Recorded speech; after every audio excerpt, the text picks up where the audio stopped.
आज से 1600 साल पहले पूरे एशिया महादेश में 3 विश्वविद्यालय होता था।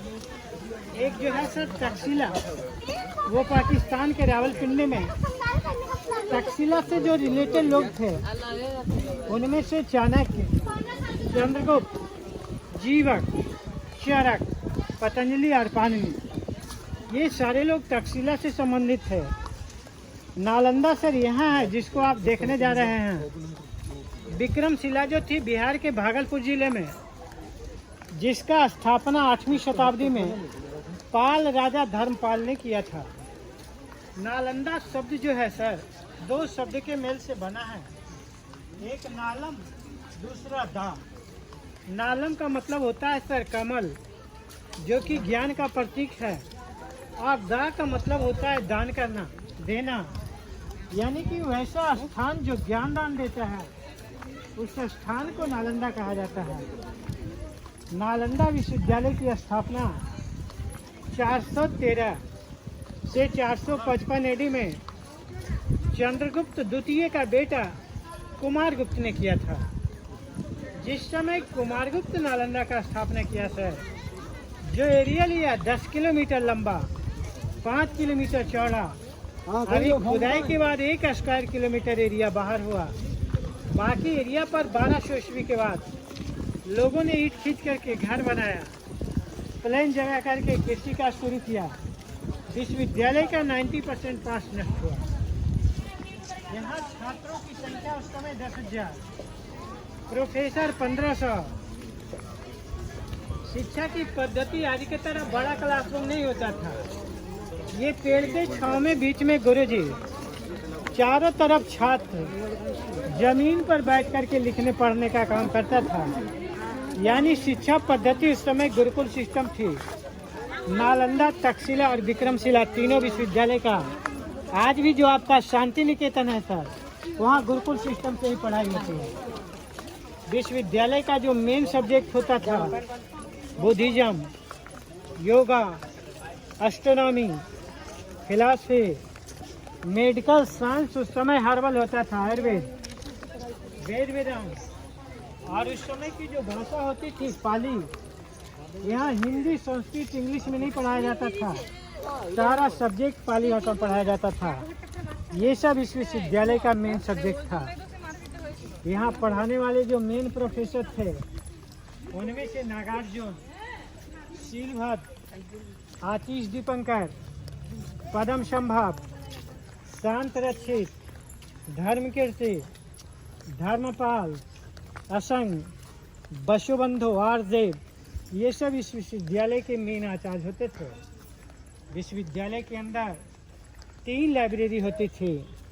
बड़े लाइब्रेरी का नाम रत्न सागर, दूसरे लाइब्रेरी का नाम रत्न दधे, और तीसरे लाइब्रेरी का नाम रत्न रंजक। उस समय जो किताबें बनती थी पेपर के नहीं बनते थे, ताड़पत्र, भोजपत्र पुस्तकों के रूप में इस्तेमाल होते थे। लाइब्रेरी का साक्ष्य आर्कियोलॉजी आइडेंटिफाई नहीं करता है कि लाइब्रेरी का कौन सा बिल्डिंग था। लाइब्रेरी के पास नष्ट हुए। ये दीवार पुराना नहीं है, नया है। दीवार काट करके ये गेट बनाया गया है, और ये सीमेंट बाद में लगा है। जहाँ पहले लकड़ी लगता था उसको निकाल करके आर्कियोलॉजी वालों ने सीमेंट लगाया है। ये गड्ढा सर हॉस्टल, एक छात्रों का एक कमरा, ये अधूरा कमरा है। इसकी छतें यहाँ होती थी, देख रहे हैं ना, ऊपर का पार्ट टूट गया है। नीचे के तल को 5वीं शताब्दी में गुप्त राजा ने बनाया था। ऊपर के तल को 7वीं शताब्दी में हर्षवर्धन ने बनाया। उससे ऊपर के तल को 9वीं शताब्दी में पाल राजा ने बनाया। आने जाने के रास्ते उधर गड्ढे से हैं। बाद के राजाओं ने जब दूसरे तीसरे मंजिल पर चढ़ने के लिए सीढ़ियां बनाई, ये दरवाजे बंद हो गए। ये एक एक छात्रों का एक एक घर, अधूरा कमरा है, जिसकी छतें यहाँ होती थी। विश्वविद्यालय के अंदर छात्रों का एडमिशन प्रक्रिया काफ़ी कठिन था। आज गेट कीपर अशिक्षित होते हैं, लेकिन नालंदा विश्वविद्यालय का गेट कीपर उस समय काफ़ी स्कॉलर होता था। जो छात्रों का एडमिशन टेस्ट गेट के पास में कंडक्ट करता था। उस गेट कीपर के टेस्ट में 10% छात्र ही पास होते थे, जिसका कि अंदर एडमिशन होता था। 90% छात्र जो गेट कीपर के टेस्ट में फेल हो जाता था, वो गेट के बाहर से ही घर लौट जाता था। सोचिए कि जिस विश्वविद्यालय का गेट कीपर इतना स्कॉलर हो, वहाँ उस समय प्रोफेसर प्रिंसिपल में क्या क्वालिटी रहा होगा। विश्वविद्यालय को 1200 ईस्वी में बख्तियार खिलजी ने नष्ट किया। नष्ट होने का जो कारण था, गुप्ता पीरियड इंडिया का गोल्डन पीरियड था, स्वर्ण युग था। कोई भी विदेशी हमलावर लूटपाट का थिंकिंग लेकर के यहाँ आया था।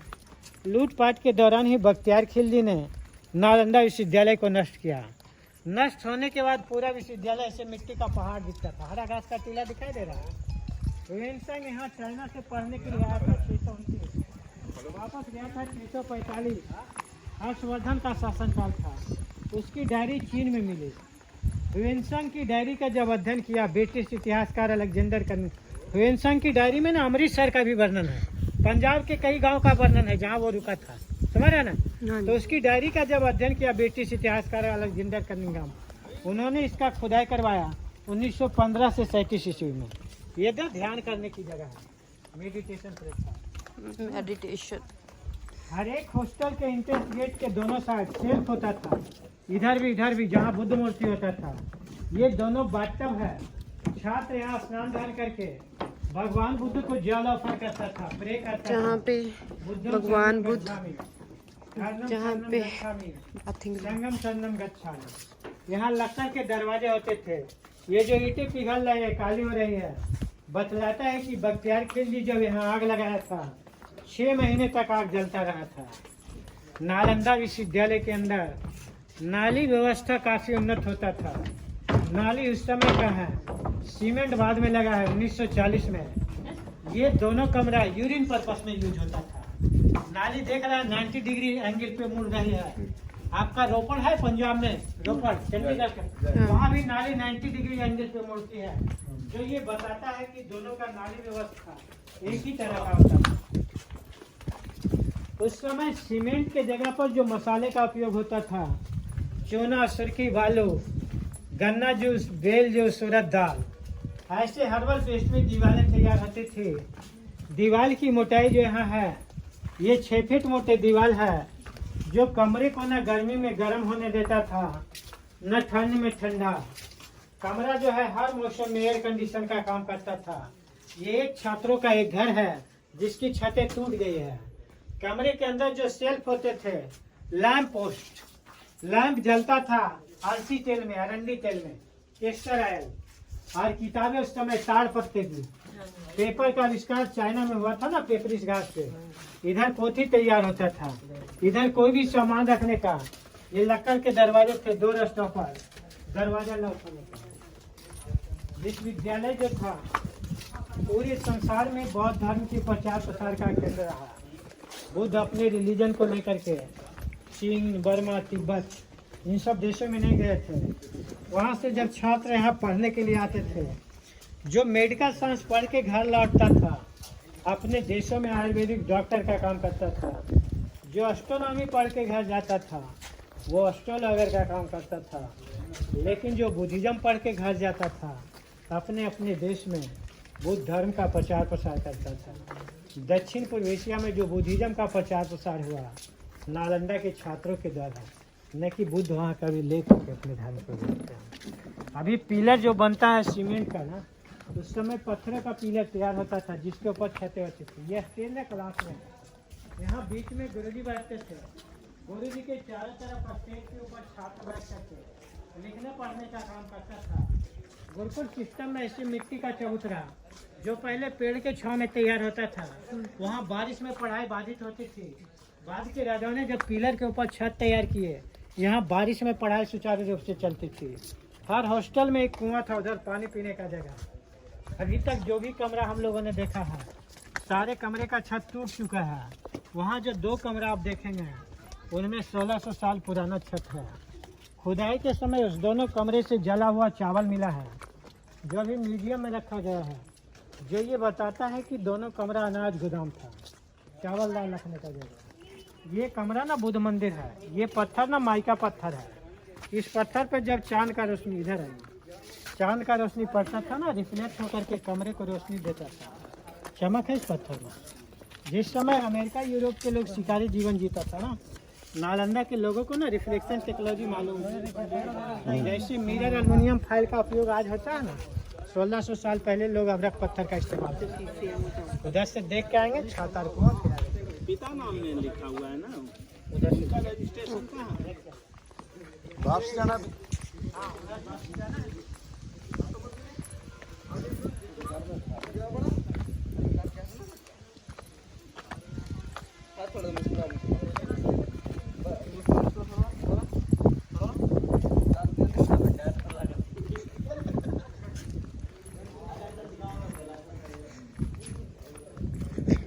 ਇਹ ਕੁਆ ਯੂਜ਼ ਕੀਤਾ ਜਾਂਦਾ ਸੀ ਪਾਣੀ ਪੀਣ ਲਈ। ਅਸੀਂ ਇਹ ਵਿਜ਼ਿਟ ਕਰ ਰਹੇ ਹਾਂ 1600 ਸਾਲ ਪੁਰਾਣੀ 1600 ਪੁਰਾਣੀ ਏਸ਼ੀਆ ਦੀ ਇੱਕ ਬਹੁਤ ਹੀ ਮਸ਼ਹੂਰ ਵਧੀਆ ਏਸ਼ੀਆ ਦੇ ਤਿੰਨ ਸੰਸਥਾਵਾਂ ਵਿੱਚ ਸੰਸਥਾ ਸੀ।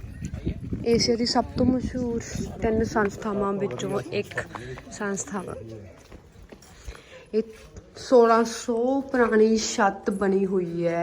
ਇਹ ਕਮਰਾ ਬਣਿਆ ਹੋਇਆ ਸਟੂਡੈਂਟਾਂ ਦੇ ਰਹਿਣ ਲਈ।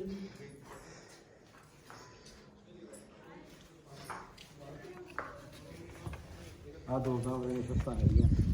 ਬਾਕੀ ਸਾਰੀ ਯੂਨੀਵਰਸਿਟੀ ਦੀਆਂ ਛੱਤਾਂ ਨਹੀਂ ਰਹੀਆਂ, ਬਸ ਸਿਰਫ 2 ਕਮਰਿਆਂ ਦੀਆਂ ਛੱਤਾਂ ਹੀ 1600 ਪੁਰਾਣੀਆਂ ਨੇ। ਬਾਕੀ ਸਾਰੀ ਯੂਨੀਵਰਸਿਟੀ ਦੀਆਂ ਛੱਤਾਂ ਜ਼ਰੂਰ ਟੁੱਟ ਗਈਆਂ।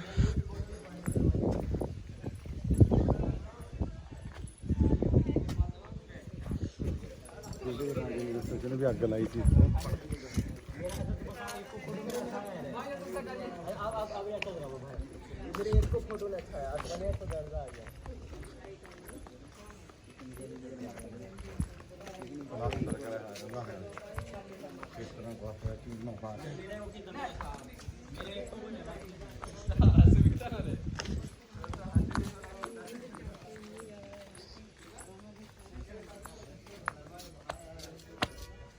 ਉਹ 2 ਕਮਰਿਆਂ ਦੀ ਛੱਤਾਂ ਹੈਗੀਆਂ।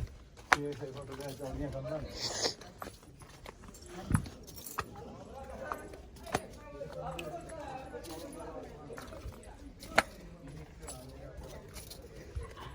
ये बिल्डिंग तो 1600 साल पुराना है, लेकिन यहाँ शिक्षा संस्थान बुद्ध के जीवन काल यानी 600 BC से स्टार्ट हुआ, जब बुद्ध और महावीर जिंदा होते थे। भगवान बुद्ध का एक शिष्य था ना, उनका नाम था सारीपुत्र। उनकी माँ का नाम रूपसारी और बाप का नाम बागान। सारीपुत्र जब बुद्ध के इफेक्ट में आकर के बुद्धिज्म में एंट्री हुए, उस समय तक जितना सारा लोग बुद्धिज्म में एंट्री हुआ था ना, उसमें से बुद्ध को सबसे तेज तराशी सारीपुत्र समझ में आया। जैसे क्लास में क्लास टीचर तेज तराश छात्र को मॉनिटर बनाता है, भगवान बुद्ध ने भी सारीपुत्र को मॉनिटर बनाया। मॉनिटर बनने के बाद सारीपुत्र जो है अपने घर में एक ट्यूशन सेंटर खोला, जहाँ छात्र मिट्टी के झोपड़ी में रहता था, पेड़ के छांव में शिक्षा लेता था। वो अगल बगल के गांव में भिक्षाटन करता था। उस गुरुकुल सिस्टम को 1000 साल बाद 413 AD में आकर के कुमारगुप्त जो है ना ग्लोबल यूनिवर्सिटी में बदला। उन लोगों का मिट्टी का झोपड़ी हटा करके मगध का राजा ये पक्का बिल्डिंग तैयार किया। 1000 साल जो है एक सब्जेक्ट पढ़ाया जा रहा था, ओनली बुद्धिज्म। उसमें उसने सारा सब्जेक्ट इंक्लूड कर दिया, योग, एस्ट्रोनॉमी, फिलॉसफी, मेडिकल, वेद वेदांत। छात्र जो यहाँ भिक्षाटन कर रहा था, उसके लिए उन्होंने 200 गांव का टैक्स दान में देना शुरू कर दिया। तो ऐसे करके गुरुकुल सिस्टम को कुमारगुप्त ग्लोबल यूनिवर्सिटी में बदला, जहाँ की दक्षिण पूर्व एशिया से छात्र पढ़ने के लिए आने लगा। सारीपुत्र जब यहाँ निर्वाण मिला, सारीपुत्र के बारे में कहा जाता है ना, जिस कमरे में उनका जन्म हुआ था उसी में निर्वाण हुआ। उनके डेड बॉडी को छात्रों ने मिट्टी से कवर किया, जिसका second development Ajatashatru, third Ashoka, fourth Kanishka का बेटा वशिष्ठ, फिफ्थ कुमारगुप्त, 6 हर्षवर्धन, 7 पाल राजा लोग विकसित करते हुए सारीपुत्र के स्तूप को नालंदा का सबसे बड़ा स्तूप बना दिया। ये सामने का जो बड़ा स्तूप आप देख रहे हैं, इसका फोटो ले लिया है ना। ये सामने का जो बड़ा स्तूप आप देख रहे हैं वो सारीपुत्र का स्तूप है, जिन्होंने आज से 2600 साल पहले इस नाला गांव में गुरुकुल सिस्टम तैयार किया था। जब एक आदमी के डेड बॉडी पर यहाँ स्तूप तैयार हुआ, यहाँ एक परंपरा स्थापित हो गई। उस समय छात्र प्रोफेसर यहाँ दोनों भिक्षु होते थे, लेकिन छात्र जो है ना पढ़ाई खत्म करके घर लौट जाता था। प्रोफेसर यहाँ मरने तक भिक्षु होता था। जो भी प्रोफेसर मरते चले गए, उनके डेड बॉडी पर इधर छोटे छोटे उधर का जो गोल चौकोर है ना, सब प्रोफेसर का स्तूप, बड़ा स्तूप था। रुकेंगे, ये जो एस्बेस्टस लोहे का ग्रिल लगा हुआ है ना, चाहे यहाँ का छोटा गुफा हो या खजूर गाछ से आगे बड़ा गुफा हो, सारे बुद्ध मंदिर थे। उनकी मूर्तियों को म्यूजियम में रखे गए हैं। सारे मंदिर खाली हैं। ये जगह ना ऑडिटोरियम का पास था। गैलरी का विस्तार नीचे तक था। खुदाई में टूटा मिला। प्रोफेसर गैलरी में बैठते थे, छात्र जमीन में बैठते थे। इधर के कमरे ना ग्रीन रूम ड्रेसिंग रूम है, वो स्टेज स्क्वायर वाला है। सभा मीटिंग असेंबली हॉल पर्पस में ऑडिटोरियम का उपयोग। उधर सेल्फ में भी जो बुद्ध मूर्ति है आले में, वो भी बुद्ध मंदिर है। रोड के इस तरफ दो चीज़ें रिपीट होगी, मंदिर और स्तूप। रोड के इस तरफ दो चीज़ें रिपीट होगी, क्लासरूम, हॉस्टल। जो आपने एक देखा, ऐसे 11 यहाँ पर मिला है। धन्यवाद। और एक बार गुरु नानक देव जी इधर आए थे राजगीर नालंदा घूमने के लिए। तो राजगीर में ना उन्होंने मेला लगा हुआ था, वहाँ अपना झंडा ऐसा ही खड़ा किया, पूजा पाठ किया, लोगों के बीच लंगर बांटा। जब लोगों को प्यास लगी, उनके सेवक मर्दाना जी ने उन्हें बताया कि भाई इधर तो चारों तरफ गर्म पानी का झरना है, लोग अपनी प्यास कैसे बुझाएंगे। गुरु नानक देव जी ने दोबारा तप स्टार्ट किया और ज़मीन के नीचे से ना ठंडे पानी का फव्वारा निकला। उस जगह में ना शीतल कुंड है आपका। तो ये आपका धर्म से संबंधित कहानी है। सतनाम वाहे गुरु। सतनाम।